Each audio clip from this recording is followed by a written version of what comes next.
izinkan saya membuka dengan sebuah pantun. Ini dicatat. Dari mana datangnya cinta? Dari mata turun ke hati. Terima kasih atas kehadirannya. Mana cakepnya? Kehadiran Bapak Ibu berkenan di hati.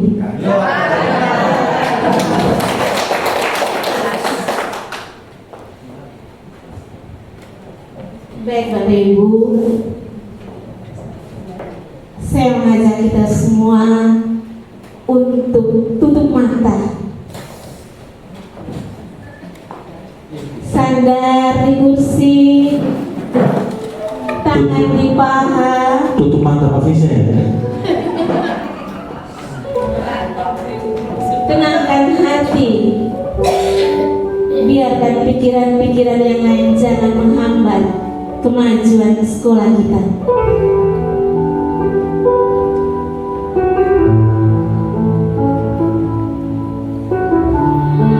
Tariklah nafas,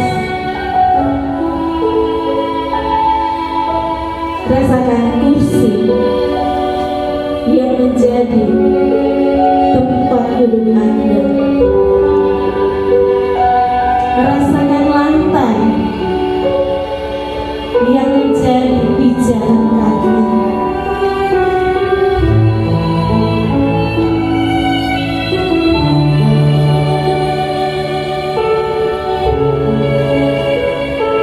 Hadirlah seutuhnya di sini.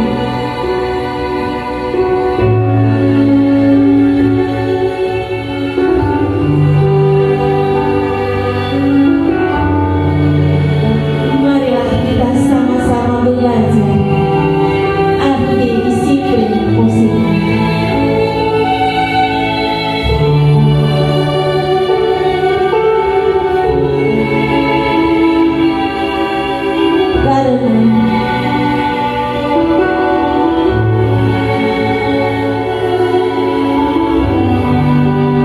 Bagaimana keadaan murid di 20 tahun ke depan? Itu terletak di tangan kita, Bapak Ibu. Marilah kita membuka hati untuk masuk ke dalam ruangan ini, ke dalam materi ini, bersama-sama melihat lebih dalam arti disiplin positif.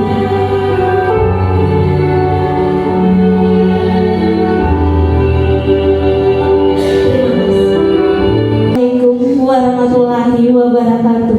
Waalaikumsalam. Damai sejahtera, Om Swastiastu, Namo Buddhaya, salam kebajikan untuk kita semua. Senang sekali bertemu dengan Bapak Ibu dan terima kasih untuk kehadirannya.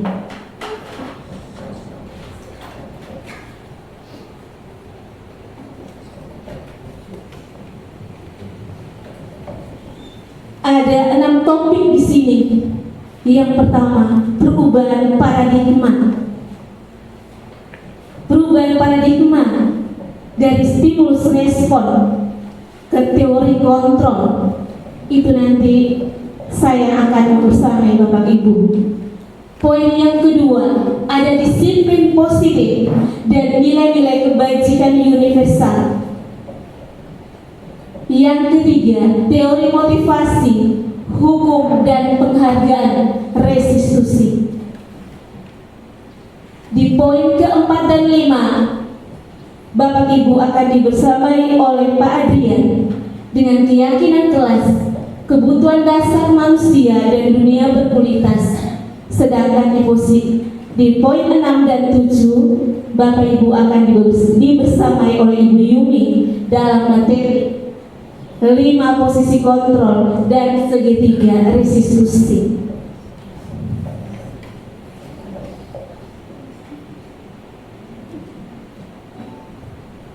Bapak Ibu, ada 3 pertanyaan pemungkas atau pemantik.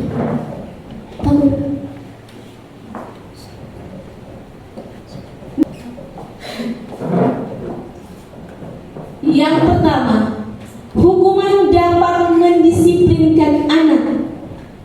Iya atau tidak?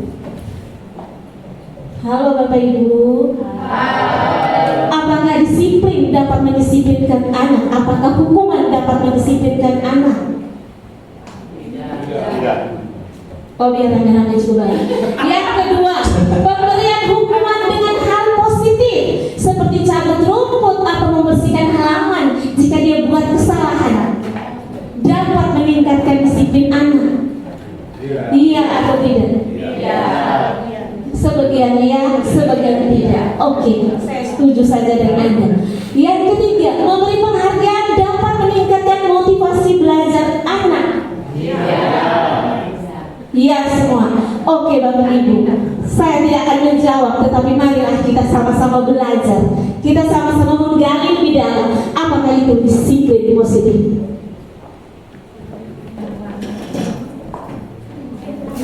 Yang sangat luar biasa bagi kita, yang kita tidak mau orang lain mengambil dari kita. Kemudian Bapak Ibu genggam sekuat-kuatnya, sekuat-kuatnya. Bapak Ibu yang ada di samping, yang tidak memiliki kertas, rayulah mereka untuk membuka tangan mereka. Paksa mereka membuka tangan mereka. Ayo Bapak Ibu, paksa mereka. Paksa merayu supaya mereka membuka tangan mereka.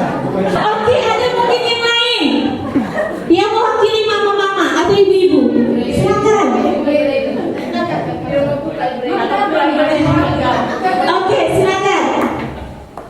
Terima kasih. Kalau saya mungkin hampir saja termakan rayuan dari Ibu Yuli, tapi karena ini adalah sesuatu yang sangat berharga, jadi saya mau menyimpannya untuk saya sendiri. Oke, terima kasih Bu Rini, luar biasa. Tepuk Bisa tangan. mempandu juga.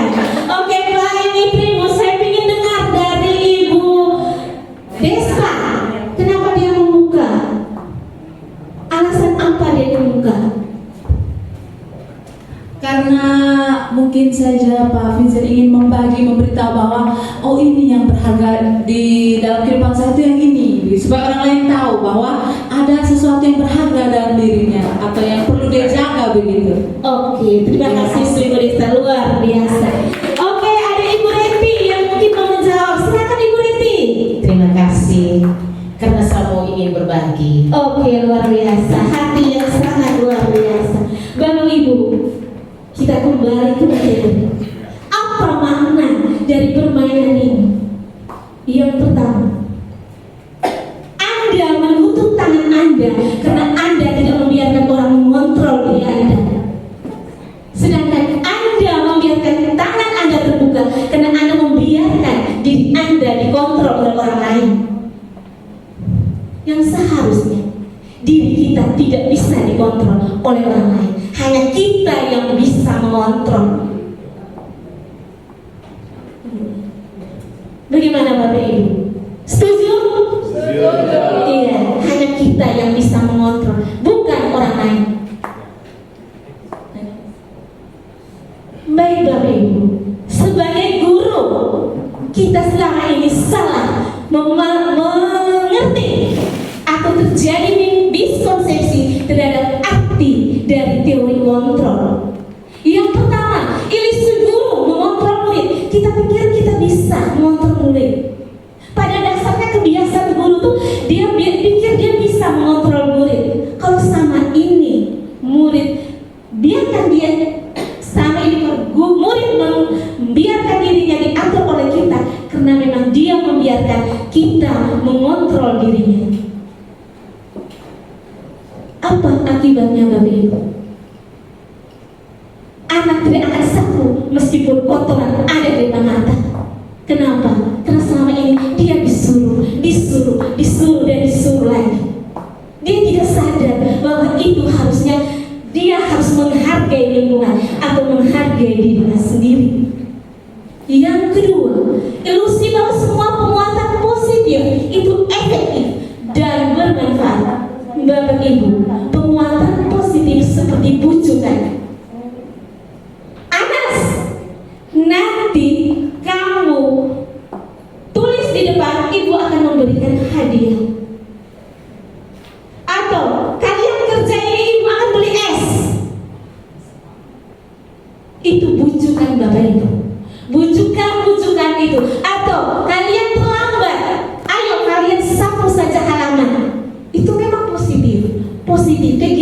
yang positif. Kegiatan sabtu laman itu kegiatan yang positif. Tetapi kita mulainya dengan membujuk Bapak Ibu. Itu keliru. Akhirnya kenapa? Anak tidak melakukan sesuatu karena keinginan dia, tetapi keinginan gurunya. Jadi dia biarkan dirinya sekali lagi dikontrol. Yang ketiga, kritik dan membuat merasa bersalah. Biasanya kalau kita anak yang sudah terlalu alay, kita akan kritik dia supaya dia dulu diam. Dan itu biasa saya terapkan. Atau kita membuat dia merasa bersalah. Ibu Leni, kalau kamu seperti ini, kamu tidak kesiankah orang tua kamu yang kerja dari pagi sampai malam, tetapi kamu tidak pernah sekolah yang benar? Itu contoh. Kita mungkin menyampaikan dengan lemah lembut, tetapi Bapak Ibu, kalimat di dalamnya mengandung kata negatif, di mana di situ anak-anak berada dalam posisi identitas gagal. Jika kita biasakan dengan membuat rasa bersalah, 20 tahun lagi dia tidak akan percaya diri. Dia tidak akan menjadi pribadi yang berani tampil. Dia tidak akan menjadi anak yang bisa bicara. Dia selalu merasa kurang dengan dirinya, karena kita selalu tumpuk dia dengan perasaan rasa bersalah. Mungkin kita tidak, tetapi jika hari ini kita buat, di rumah orang tua buat, teman buat, saling kolaborasilah, menumpuk kesedihan dan membuat dia kalah secara identitas. Kita menjadi salah satu poin penting dalam hidup anak. Kita ikut terlibat dalam kegagalan anak. Yang terakhir, ilusi bahwa orang dewasa bisa memiliki hak untuk memaksa. Dan itu memang terjadi Bapak Ibu. Saya, kita semua di rumah, belum satu selesai sudah sapu-sapu. Di sekolah, kita memaksa anak untuk ini, untuk itu, untuk ini, untuk itu. Ya memang anak akan mengikuti, tapi lama-kelamaan dia akan menjadi anak yang pembangkang. Dia tidak akan ikut, bahkan dia bisa pukul kita orang tua atau gurunya. Itulah Bapak Ibu, miskonsepsi teori kontrol yang terjadi di lingkungan pendidikan.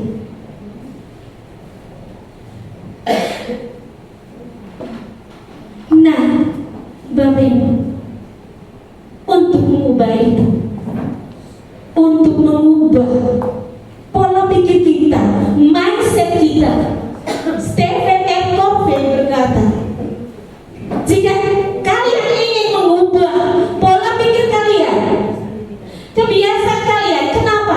Karena memang kita sudah dibentuk oleh guru dan orang tua, atau semua orang yang membentuk kita 20 tahun yang lalu. Inilah diri kita sekarang. Kita tidak bisa mengubahnya dalam satu hari menjadi baik. Begitupun kita tidak bisa mengubah anak dalam satu hari. Tetapi menurut dia katakan begini, secara perlahan kita mengubah. Kenapa saya minta dari kita guru? Karena kita guru yang diguguh dan ditiru Bapak Ibu. Kita rubah dari kebiasaan kita. Kita rubah tingkah laku kita. Kita rubah cara pandang kita memandang dunia, memandang orang lain. Kita inginkan orang lain melihat kita sama kita melihat orang lain. Jika itu terus terjadi di hati kita, bagaimana kita ingin orang lain memperlakukan kita sama dengan dia. Terus kita latih diri kita akan menjadi sebuah karakter yang begitu kuat. Karakter itu dibentuk oleh kebiasaan-kebiasaan. Jika kita tidak biasakan itu, tidak akan terjadi Bapak Ibu.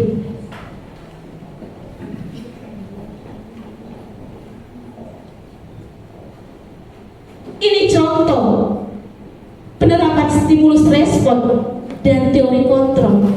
Yang pertama, kita mencoba mengubah orang agar berpandangan sama dengan kita. Tidak bisa Bapak Ibu. Menurut teori kontrol, kita tidak bisa mengubah orang lain,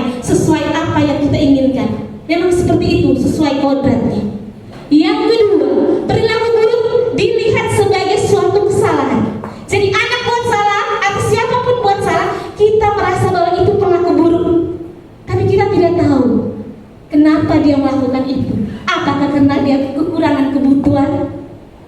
Apakah karena dia mungkin tadi kebutuhan yang seperti kurang kasih sayang, makan minum tidak ada, tempat tinggal yang baik tidak ada? Mungkin saja dia punya kekurangan itu, Bapak Ibu. Yang ketiga, orang lain bisa mengontrol saya, tidak bisa, Bapak Ibu. Tidak bisa orang mengatur hidup kita. Hanya kita yang bisa mengatur hidup kita sendiri.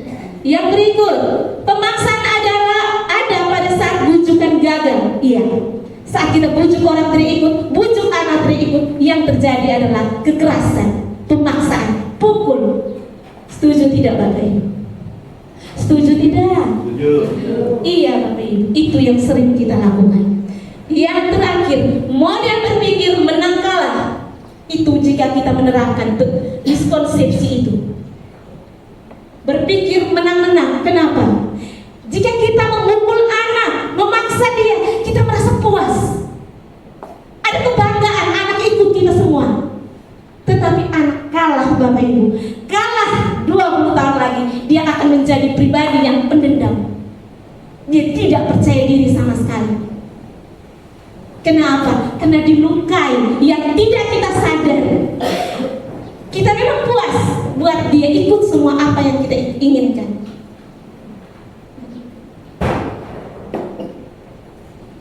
Nah, oleh karena apa sih sebenarnya disiplin positif, Bapak Ibu?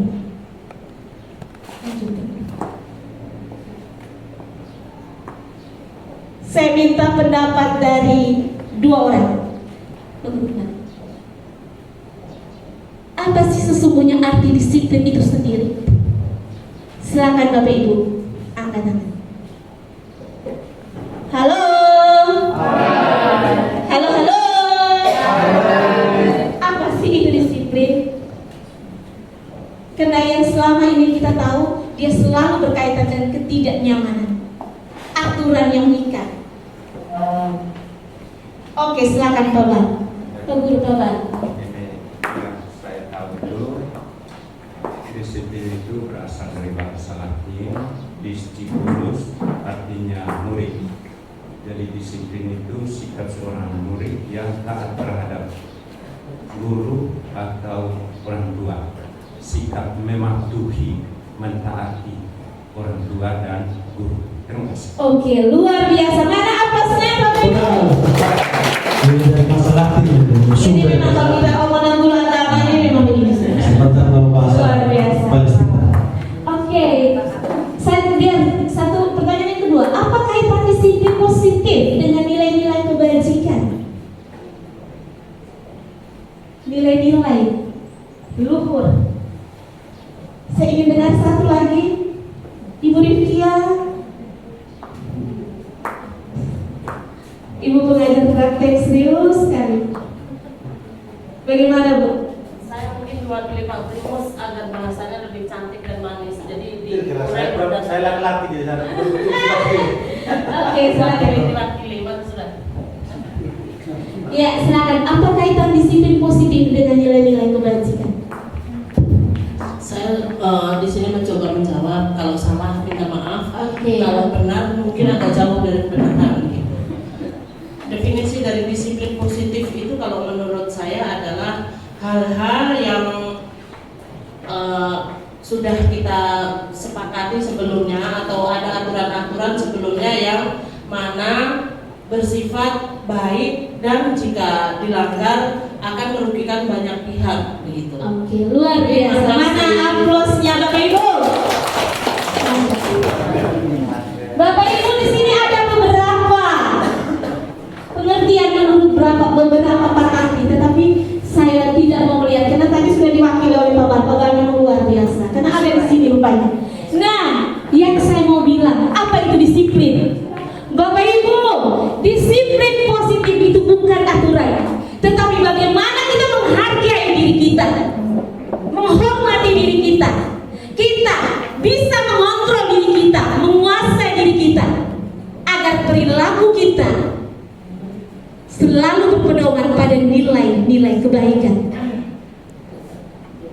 Dia bukan aturan, Bapak Ibu, tetapi bagaimana kita sendiri mengelola diri kita, menguasai diri kita, mengontrol diri kita, agar apapun yang kita lakukan tidak membuat susah orang lain dan diri kita sendiri.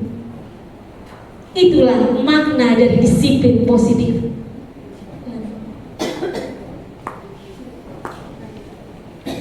Nah, apa kaitan dengan nilai-nilai? Nilai-nilai kebajikan itu seperti hormat, menghargai. Jika kita melakukan, kita bisa mengontrol diri kita, emosi kita, menguasai diri kita, kita bisa menghargai orang lain, menghargai diri kita. Jangan dulu pikir orang lain Bapak. Kita bisa mengontrol diri kita untuk menghormati diri kita. Karena betapa indahnya kita. Kita sudah luar biasa.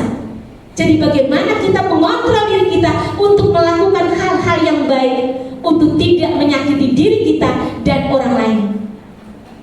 Nah, apa itu kebajikan universal? Di sekolah kita ada profil pelajar Pancasila. Disitulah kita bernaung, disitulah menjadi fondasi kita hidup bersama. Bukan anak-anak saja yang dituntut memiliki profil Pancasila, tetapi guru harus memiliki profil Pancasila, mandiri, bernalar kritis, berkebinekaan global, bergotong royong, kreatif. Jangan lupa satu yang pertama, beriman, bertakwa kepada Tuhan yang Maha Esa. Itu bukan untuk anak saja Bapak Ibu. Bagaimana kita mau suruh anak bertakwa kalau kita guru tidak bertakwa Bapak Ibu? Jadi itulah nilai yang harus kita junjung bersama, yang menjadi fondasi kita dalam hidup dalam sebuah komunitas.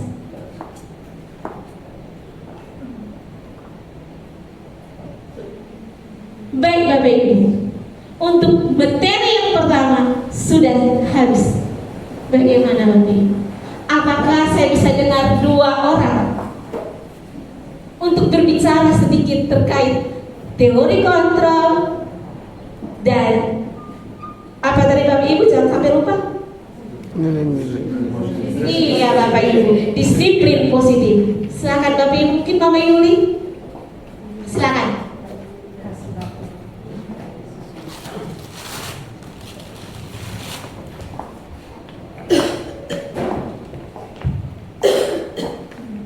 Terima kasih atas kesempatan yang diberikan. Mungkin saya sebelumnya saya mohon maaf dalam proses pembicaraan mungkin ada kurang jelas, yang mohon dimaklumi. Jadi saya mau sampaikan bahwa dari awal tadi kita sudah dengar ada disiplin positif, kemudian dilanjutkan dengan teori kontrol, stimulus respon ya. Hal baik yang kita dapat hari ini juga menjadi bagian dari deteksi. Banyak hal yang sudah dilakukan, terutama mungkin untuk kami yang dengan usia menjadi guru sudah cukup lama. Terlalu banyak hal yang masih kami gunakan dengan paradigma lama, di mana anak-anak lebih ditekankan dengan disiplin yang kurang baik, dengan pemaksaan. Kalau untuk memberikan penghargaan itu mungkin tidak memberikan rujukan untuk melakukan sesuatu dengan memberikan penghargaan, itu mungkin tidak, tapi lebih banyak dengan pemaksaan supaya apa yang menjadi tujuan kita dapat tercapai. Itu yang saya rasakan bahwa selama ini sudah banyak terjadi, apalagi tingkah laku yang tidak sesuai dengan norma-norma atau budaya kita. Itu lebih banyak penekanan, padahal mungkin ada hal baik, ada tujuan tertentu yang anak lakukan itu tanpa mencari tahu latar belakang apa sampai dia buat seperti itu. Itu mungkin kelemahan, dan hari ini banyak pencerahan, banyak hal baru yang kita boleh belajar, menjadi modal untuk kita semua ke depannya. Berkali kita boleh mengadopsi hal-hal baik yang kita boleh dapat dari teman-teman guru penggerak untuk memajukan pendidikan di sekolah kita ini dengan menerapkan disiplin positif. Terima kasih. Luar biasa. Mana aplausnya Bapak Ibu? Ya, luar biasa pemikiran dari senior kita yang memang kita hidup di mana kita dididik oleh guru-guru di zaman terlebih dahulu, di mana di zaman penjajah kita dibentuk oleh kekerasan. Itu membuat watak kita menjadi keras. Tapi jangan lupa Bapak Ibu, kita ada sekarang itu karena didikan orang 20 tahun yang lalu. Kita jangan biarkan lagi 20 tahun ke depan anak-anak kita menjadi seperti kita yang sangat keras dengan anak. Biarkan mereka menjadi murid-murid emas seperti yang dicanangkan oleh Pak Menteri bahwa 2040 kita akan memasuki Indonesia merdeka. Karena sejujurnya jika kita masih suka memukul anak, kita suka memaksa anak, kita suka mengkritik, kita belum merdeka Bapak Ibu. Kita belum merdeka dari semua luka batin akibat didikan yang salah. Tetapi kita bersyukur saja pada mereka yang sudah membuat kita sampai posisi saat ini. Laku kita itu ada namanya motivasi yang menyebabkan kita. Nah, kita belajar di teori motivasi, hukuman, penghargaan, dan penawaran yang terbaru adalah restitusi. Itu jawaban Ibu Sofi ada di restitusi Bapak Ibu. Nah, apa nih yang memotivasi perilaku manusia? 3 Bapak Ibu. Yang pertama, kita takut kena hukum. Kita takut dengan rasa yang kurang nyaman, maka kita terpaksa melakukan. Yang kedua, motivasi yang kedua untuk mendapat imbalan, jabatan, hadiah. Kita melakukan karena itu Bapak Ibu. Dan yang sangat diharapkan itu adalah motivasi yang ketiga. Kenapa? Itu motivasi yang hadir dalam diri. Sedangkan yang dua di atas itu Bapak Ibu, hukuman, ketidaknyamanan, penghargaan, itu eksternal Bapak Ibu, itu dari luar. Sehingga karena dari luar Bapak Ibu tidak mengakar di dalam diri kita. Nah, kita ditawarkan untuk motivasi yang ketiga, untuk menjadi orang yang mereka inginkan, jadi orang yang tahu menghargai diri kita. Kita melakukan sesuatu karena kita mencintai diri kita Bapak Ibu. Kita hargai kita pribadi yang utuh, pribadi yang luar biasa yang diutus Tuhan di dunia ini Bapak Ibu. Kita ini luar biasa Bapak Ibu.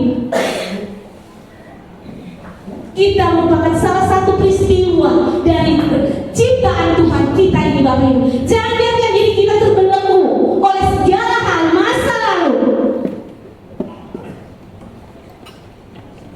Itu adalah motivasi intrinsik Bapak Ibu. Kita menghargai, kita ikut aturan karena memang kita menghormati diri kita. Karena kita menghargai diri kita. Kemudian kita menghargai orang lain, menghargai aturan. Kita ingin kita hidup bersama, ada kolaborasi. Kita tidak bisa memaksa orang lain mengerti diri kita seterusnya.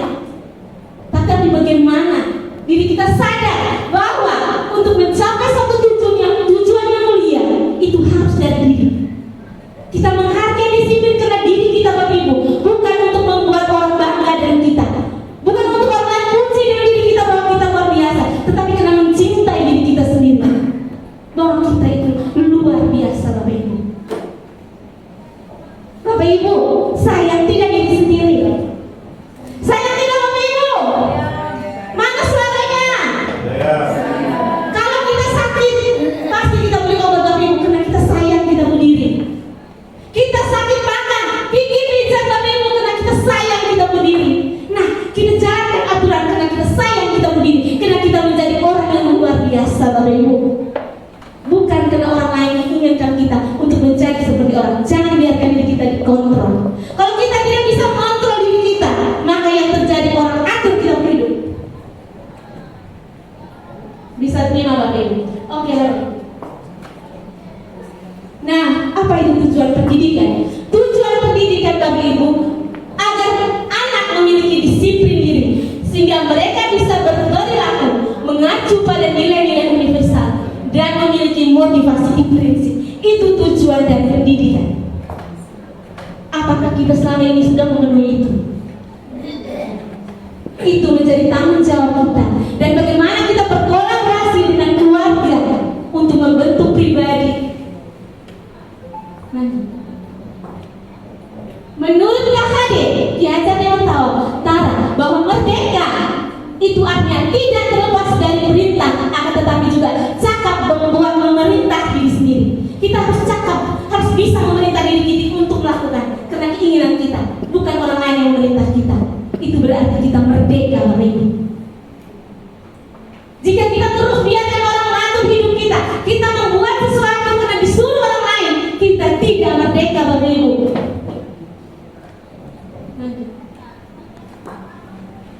Baik Bapak Ibu, ini yang biasa kita lakukan. Untuk mewujudkan disiplin positif tadi, maka kita harus menghentikan kebiasaan menghukum. Kenapa? Kenapa Bapak Ibu? Yang pertama, sesuatu yang menyakitkan pasti terjadi. Setuju tidak Bapak Ibu? Setuju. Yang kedua, membuat anak sakit, baik fisik maupun hati. Jika kita hukum secara verbal dan non-verbal, kata-kata itu bisa juga hukuman Bapak Ibu. Yang ketiga, anak membenci kedisiplinan, anak membenci dunia. Yang berikut, ada paksaan, mendorong anak menyakiti dirinya sendiri. Konsep diri buruk, anak yang sering dihukum, dia merasa bahwa dirinya memang selalu buruk di mata orang, akhirnya membuat dia tidak percaya diri. Orang-orang yang tidak percaya diri karena memang dididik dengan cara seperti ini, sering dihukum. Yang terakhir, marah, rasa bersalah, dipermalukan, merasa tidak dihargai. Itu anak-anak yang sering kita pukul Bapak Ibu. Dengan kata-kata, dengan tingkah laku, anak-anak itu akan merasa. Tetapi kalau kita buat satu kali salah satunya tidak. Tetapi kalau terus dan melihat di sekeliling mereka ada seperti ini, maka itu membentuk pribadi. Nah, itu tanggung jawabnya siapa? Kita dan orang tua Bapak Ibu. Nah, bagaimana dengan konsekuensi? Konsekuensi itu sama dengan hukuman, tetapi dia lebih ringan seperti ini. Pasti terjadi. Kemudian membuat anak merasa tidak nyaman, tetapi dalam waktu yang singkat. Terus yang berikut, anak menghargai disiplin. Jadi di akhirnya menghargai. Konsekuensi itu selalu berkaitan dengan peraturan. Yang berikut, konsep diri baik, anak belajar untuk mematuhi peraturan. Anak kehilangan hak. Misalkan contoh begini, konsekuensi itu contohnya begini. Misalkan anak terlambat sekolah, terlambat kelas, kita sudah sepakat dengan mereka. Jika terlambat 10 menit, berarti 10 menit sebentar setelah semua teman keluar kelas istirahat, kau tinggal di kelas untuk mengerjakan ketertinggalan. Itu konsekuensi. Sedangkan hukuman itu sepihak dari guru ke anak. Itu tidak ada kesepakatan. Itu kita harus membedakan mana yang konsekuensi, mana yang hukuman.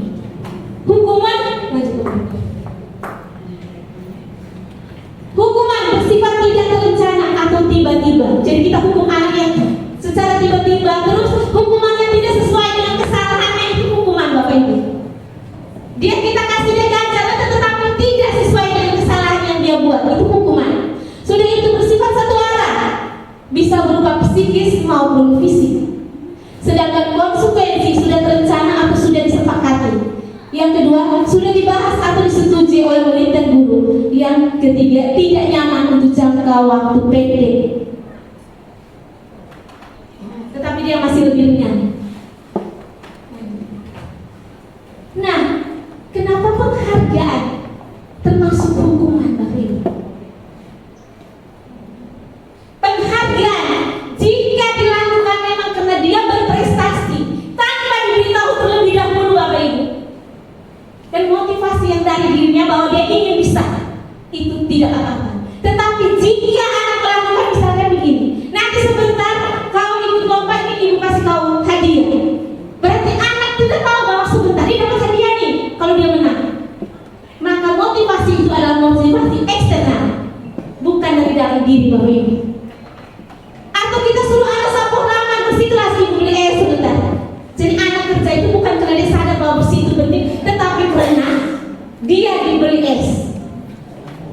motivasi seperti ini Bapak Ibu bukan dari dalam diri tetapi dari lingkungan, dari luar. Oke, iya Bapak Ibu. Apa yang diakibatkan, apa yang terjadi jika kita memberikan penghargaan yang salah? Yang pertama, jangka panjang jangka pendek pasti penghargaan itu menghukum. Terus ada orang yang tidak sering dikasih hadiah, dia merasa dia kurang. Itu menghukum teman-teman yang lain. Terus yang berikut, penghargaan mengurangi ketepatan. Ini yang tidak tepat jika diiming anak lakukan diiming-iming oleh sesuatu Bapak Ibu. Yang berikut, penghargaan tidak efektif seperti itu tadi. Dan yang terakhir, penghargaan merusak hubungan. Jika kalau kita misalkan kita janji Bapak Ibu, Anas sebentar kalau kau satu kelas ibu kasih kau hadiah, tetapi sebentar ibu Rizna lupa kalau dia sibuk dan lupa kasih hadiah, akhirnya anak tidak percaya lagi dengan ibu. Bisa terima Bapak Ibu? Oke Bapak Ibu lanjut. Oke lanjut. Bapak Ibu, saya ingin bertanya nih Bapak Ibu, di sini ada beberapa contoh. Karena kalau saya omongkan tadi sendiri tidak enak Bapak Ibu, karena kita sama-sama guru. Yang pertama, mencatat 100 kali di dalam buku kalimat saya tidak terlambat lagi karena terlambat ke sekolah, itu termasuk hukuman atau konsekuensi? Hukuman. Kenapa? Oh, hukuman. Oke, yang kedua, siapa tadi yang jawab hukuman Bapak Ibu? Oke, silakan. Tapi ingin dengar kenapa?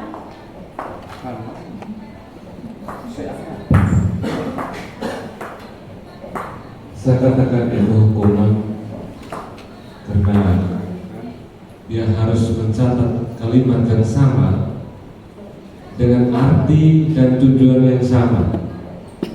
Seharusnya cukup satu, kalau banyak kalimat itu namanya hukuman. Karena dia capek, itu kalau sampai capek berarti merupakan hukuman. Oke, luar biasa Pak. Yang kedua, kita lihat sebentar Pak Wirnya, sebentar Bang dijawab.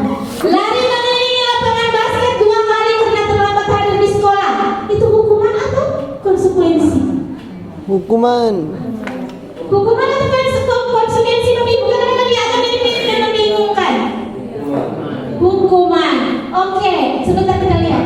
Murid diminta untuk push up 15 kali di guru penjelasan biasa ini. Karena tidak menggunakan masker ke sekolah. Hukuman. Oke Bapak Ibu, biarkan saja sebentar. Menggantikan kertas tugas teman yang telah dicoret-coret. Konsekuensi luar biasa Bapak Ibu. Membersihkan tumpahan air di meja tulis karena tersenggol. Konsekuensi. Yang berikut, murid disuruh untuk tidak mengenakan sepatu sehari di sekolah karena tidak mengenakan sepatu hitam. Iya, hukuman. Kita lihat lagi sebentar. Lari mengelilingi lapangan basket 2 kali karena terlambat 10 menit. Konsekuensi. Luar biasa. Tepuk tangan untuk kita semua. Oke Bapak Ibu, mari kita lihat kuncinya. Ini kuncinya Bapak Ibu.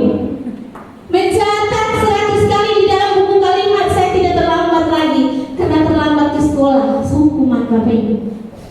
Luar biasa Bapak Ibu. Dia punya pemikiran yang sangat dalam. Wah, benar sekali. Terus lari mengelilingi lapangan basket 2 kali tadi hukuman. Benar kali kita? Ya. Luar biasa Bapak Ibu. Murid diminta untuk push up, tapi hukuman atau konsekuensi? Hukuman. Biasa Bapak Ibu, kan Bapak Ibu sudah paham kayaknya. Yang berikut menggantikan kertas, konsekuensi. Murid disuruh tidak mengenakan sepatu, itu hukuman Bapak Ibu. Yang berikut lari mengelilingi lapangan, konsekuensi karena sudah ada hukuman sesuai dengan pelanggaran. Setuju tidak Bapak Ibu? Tepuk tangan untuk kita yang sudah luar biasa. Bapak Ibu, bagian yang terakhir dari saya, restitusi. Disinilah jawaban Ibu Sofi ditemukan. Restitusi itu apa Bapak Ibu? Restitusi adalah proses menciptakan kondisi bagi murid untuk memperbaiki kesalahan mereka sehingga mereka bisa kembali pada kelompok mereka dengan karakter yang lebih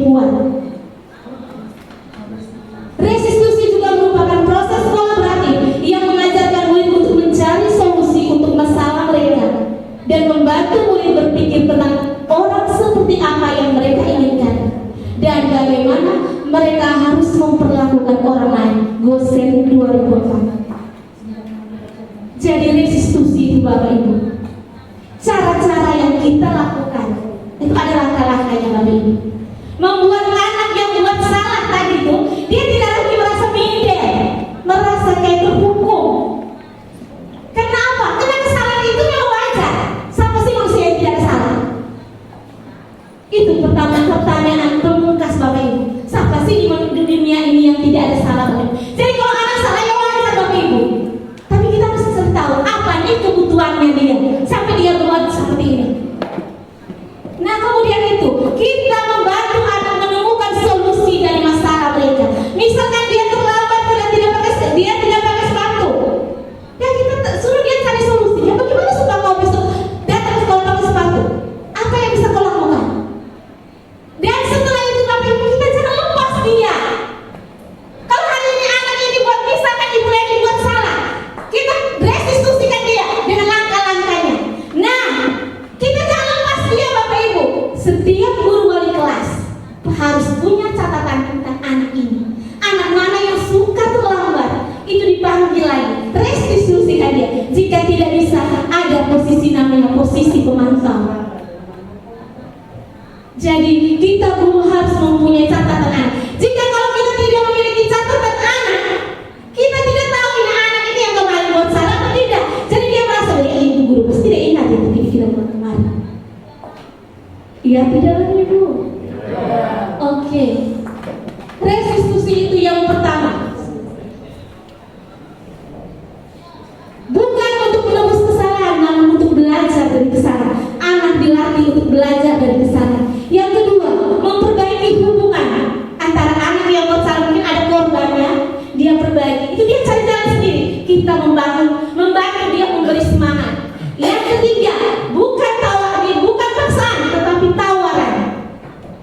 Yang keempat, restitusi menuntut anak melihat ke dalam diri. Restitusi mencari kebutuhan dasar yang mendasari tindakan. Kenapa dia seperti ini? Mungkin kurang perhatian dari orang tua. Maka butuh kolaborasi Bapak Ibu. Sangat dibutuhkan kolaborasi. Karena anak ini lebih banyak di rumah daripada di sekolah Bapak Ibu. Kita tidak bisa mengubah dia kalau orang tua nonton Bapak Ibu. Yang berikut, restitusi fokus pada karakter, bukan tindakan. Restitusi fokus pada solusi. Kita menuntut dia menemukan solusi dari permasalahan. Yang kedelapan, restitusi mengembalikan murid yang berbuat salah pada kelompoknya dengan karakter yang berikut. Maksudnya begini Bapak Ibu, kalau kita pukul anak di depan teman-temannya, dia akan malu Bapak Ibu. Dia minder. Apalagi kalau ada pacarnya Bapak Ibu. Hai malu Bapak Ibu. Tetapi dengan restitusi, dia akan semangat karena dia yakin bahwa toh yang salah di dunia ini bukan hanya saya, tetapi orang lain pernah salah. Yang penting saya mau memperbaiki diri. Memang tidak gampang membentuk restitusi dalam diri anak. Tidak gampang Bapak Ibu. Butuh kolaborasi. Butuh kolaborasi yang kuat dari kita guru, orang tua dan seluruh stakeholder sekolah. Kita tidak bisa berjalan sendiri. Yang penting kita mau. Kita mau melangkah, kita mau membawa murid kita menuju generasi emas. Itu tergantung dari bagaimana kita menyikapi ini semua. Siang hari makan ikan asin. Jaga. Buat Bapak Ibu, ikan asin rasanya asin. Jaga. Sekian dulu dari saya Bapak Ibu hadirin. Jaga. Sesi berikutnya dengan Pak Adrian. Jaga. Kasus ini bercerita tentang ada anak yang bolos nih. Nah, dia ditangani dengan secara restitusi. Yang pertama yang saya lakukan itu, saya panggil dia. Ini namanya Ian. Nah, saya panggil dia. Kemudian saya tanya, kenapa kemarin kau tidak hadir, ibu punya les? Terus dia bilang, ibu saya bolos karena saya dari pagi itu saya bangun terlambat, terus saya tidak makan Bapak Ibu. Jadi, nah di situ saya mulai menanyakan. Oh, jadi kamu tidak makan? Jadi itu yang menyebabkan kamu bolos? Iya ibu. Saya bolos karena paginya saya bolos karena saya lapar. Akhirnya saya menstabilkan identitas. Iya, tidak apa-apa. Kadang ibu juga pagi tidak makan.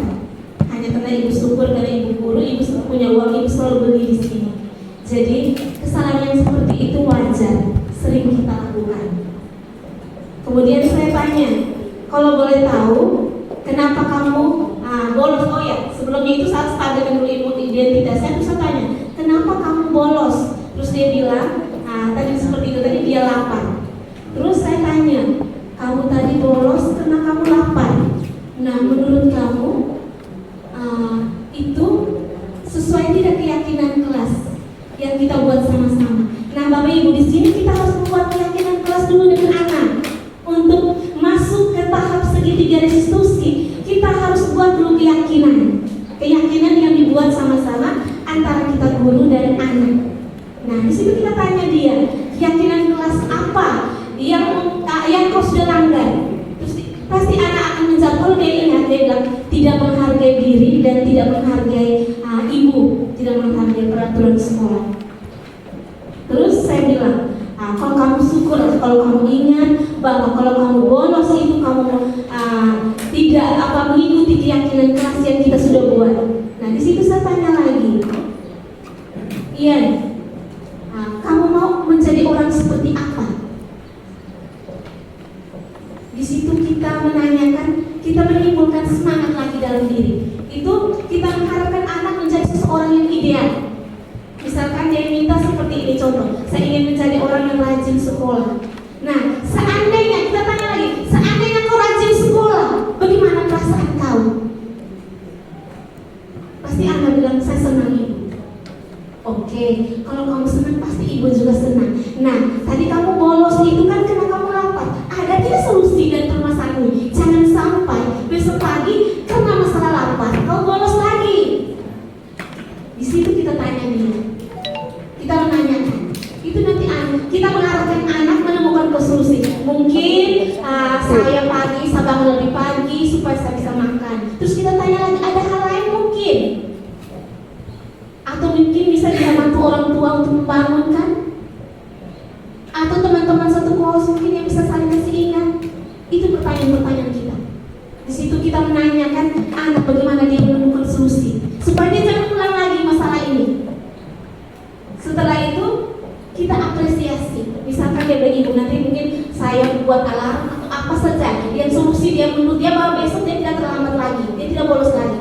Nah, di situ kita apresiasi. Oke, nanti ibu lihat bagaimana nanti ke depannya. Apakah kau sudah kau sudah terpati?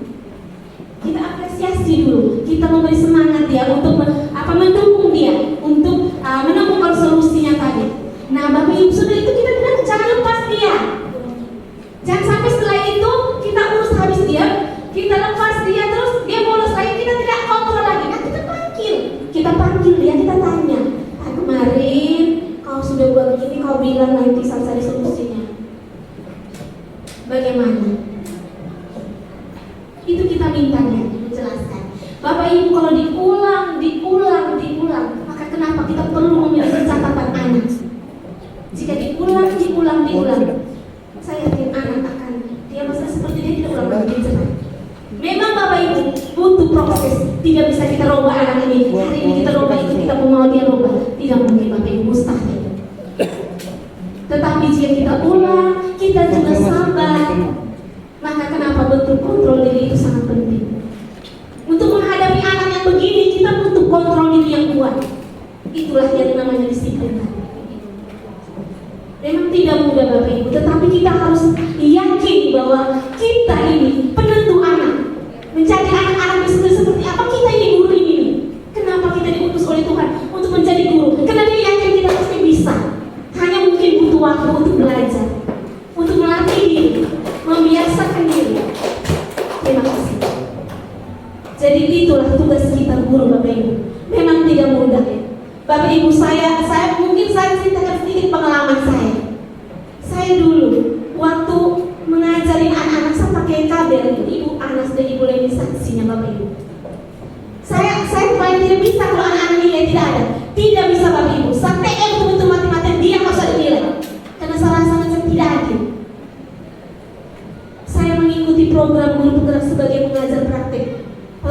Dan materi pertama tentang kodrat anak di situ saya entah mungkin karena saya terpanggil jadi guru, maka saya merasa bahwa sahabat bisa selalu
Disitulah mengikuti program ini mengajarkan saya bagaimana latih mengontrol diri.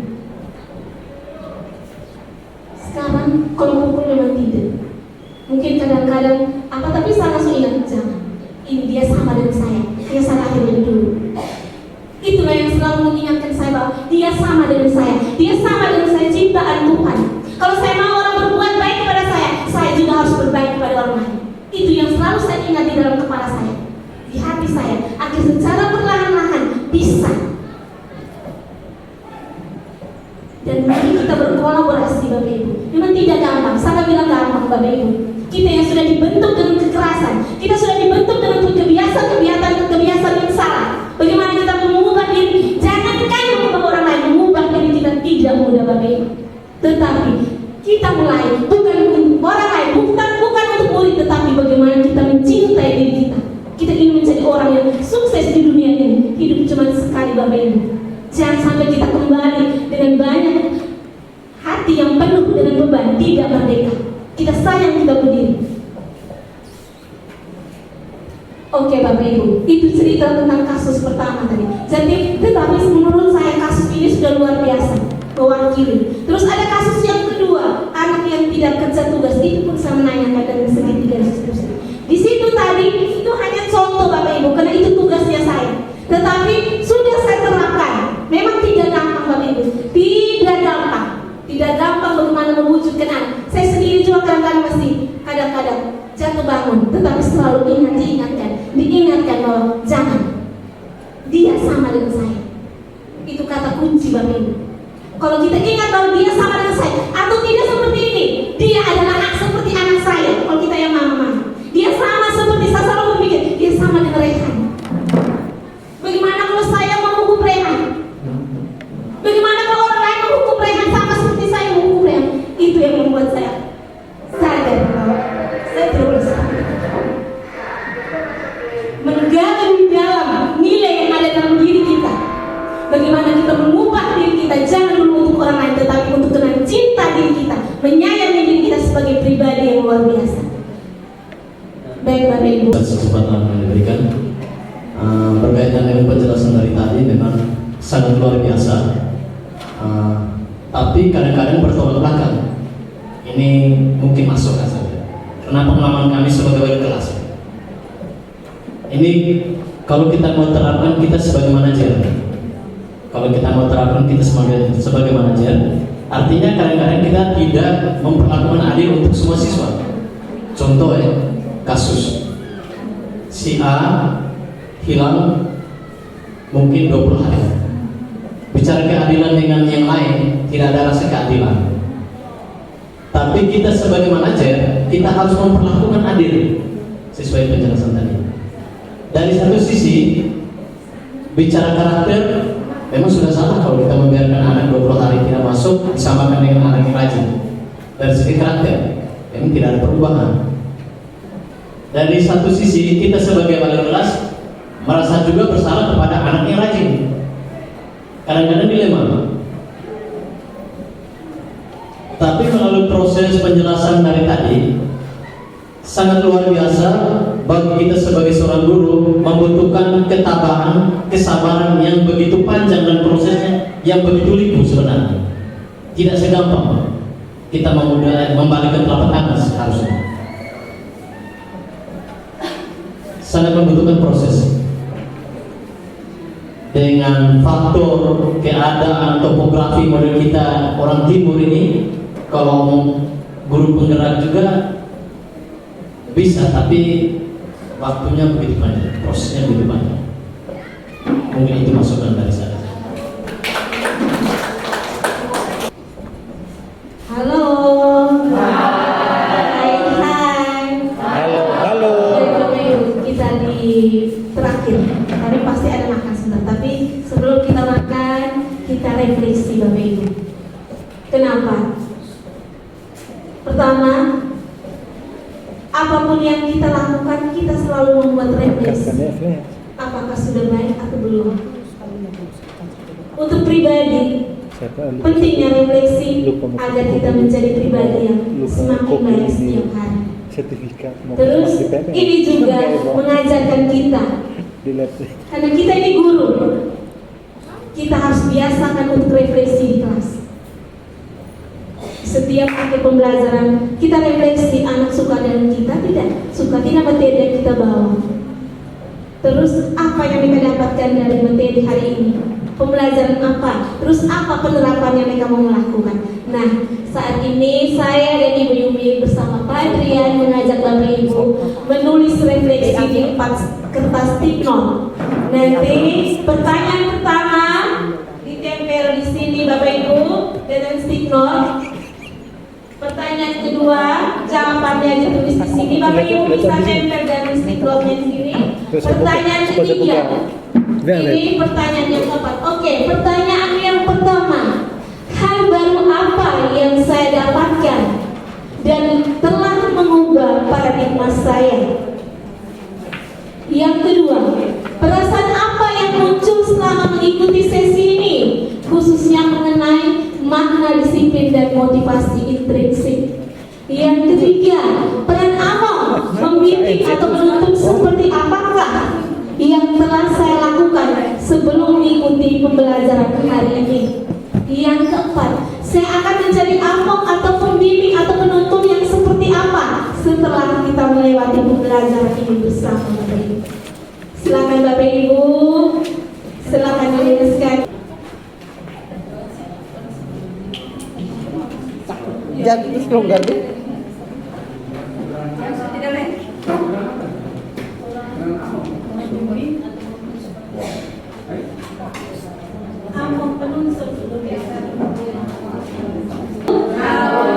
Terima kasih dan kita tepuk tangan untuk kita semua yang sudah berhasil.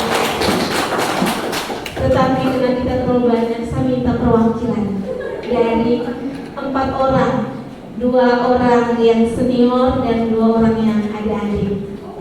Saya minta kepercayaan, saya minta kepada Ibu Yuli dan Bapak Bal. Terus yang adik-adik silakan. Senang saya tidak tahu yang paling ada di sini. Silakan terkait dengan refleksi kita. Ibu nih yang paling adik. Bungsu. Terima kasih, mohon maaf sebelumnya jika yang disampaikan tidak mewakilkan semua pendapat Bapak Ibu. Aduh, apakah dapat nomor ini atau hal baru yang saya dapatkan dan telah mengubah paradigma saya. Hal-hal yang didapatkan hari ini terutama itu ada disiplin positif, kemudian ada 5 fungsi kontrol yang harus dimiliki oleh guru, kemudian ada segitiga restitusi yang harus kita miliki dalam menghadapi permasalahan anak didik kita. Bagaimana mengatasi permasalahan yang dihadapi, itulah hal penting yang kita wajib miliki untuk seterusnya sehingga bisa mengubah paradigma selanjutnya. Kemudian perasaan yang muncul selama mengikuti studi, khususnya mengenai makna disiplin dan motivasi intrinsik, saya merasa luar biasa. Kita mendapat pencerahan yang selama ini, terutama yang kami yang usia lebih lanjut ini, lebih banyak menggunakan paradigma lama dengan memberikan hukuman-hukuman yang dengan motivasi hari ini yang kita dapatkan bahwa semua itu harus mulai dari dalam diri. Kita boleh tunjukkan kepada anak bahwa kita sudah bisa, maka kita bisa memotivasi anak berbuat seperti apa yang kita lakukan.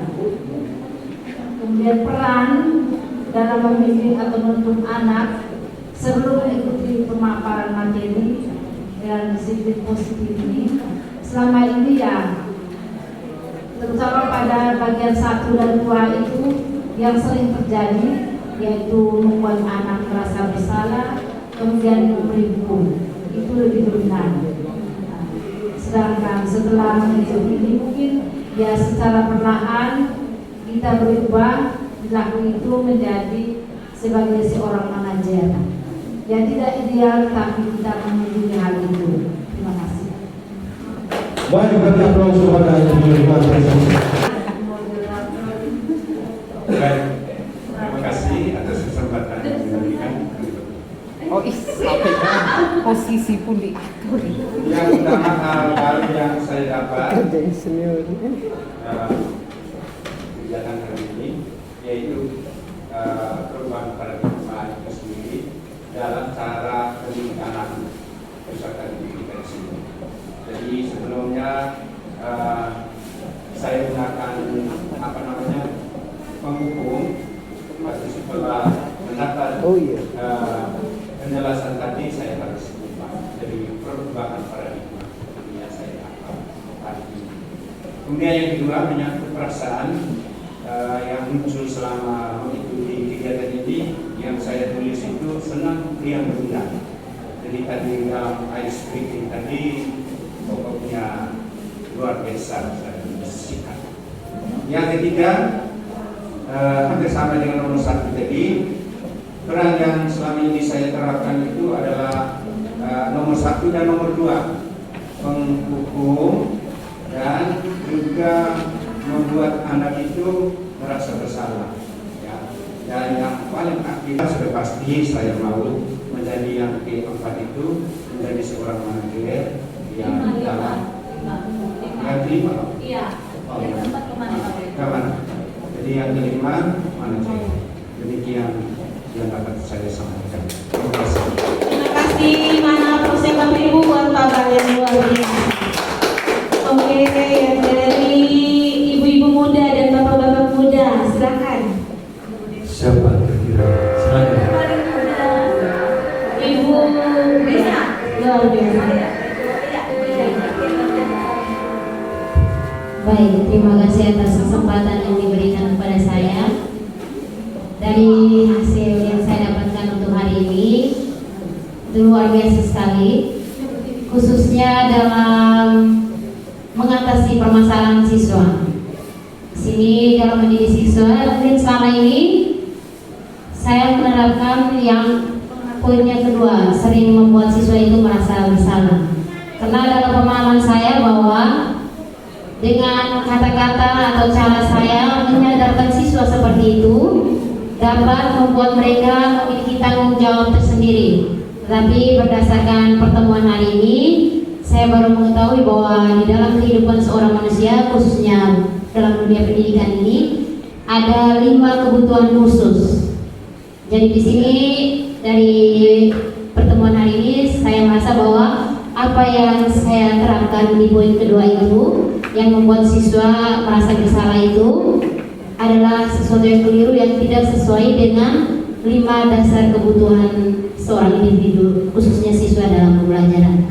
Jadi di sini mungkin secara bertahap mungkin dipantau dulu, setelah itu saya akan masuk ke manajer. Itu saja. Terima kasih untuk hari ini. Luar biasa Ibu Indah. Mari kita aplaus untuk Ibu Indah. Oke. Yang mewakili bapak-bapak yang muda. Oke, Pak Bas. Bapak sini sudah. Terima kasih, selamat siang untuk kita semua. Baik.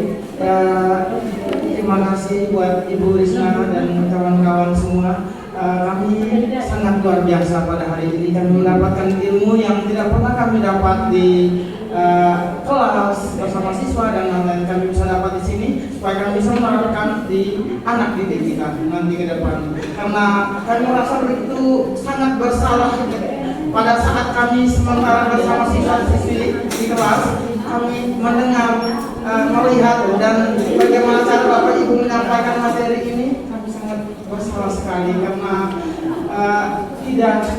tidak begitu sangat bertolak belakang dengan apa yang kami lakukan di kelas yang kami lakukan bersama siswa. Jadi terima kasih banyak Bapak Ibu sudah begitu luar biasa mengajak kami berbagi praktik baik bersama kami. Itu saja Ibu dan Bapak. Terima kasih buat waktu. Oke, tepuk tangan untuk Bapak. Luar biasa. Terima kasih Pak Bas, luar biasa. Begitu Bapak. Oke, terima kasih untuk pertanyaan yang luar biasa. Bapak Ibu, sekian dulu acaranya.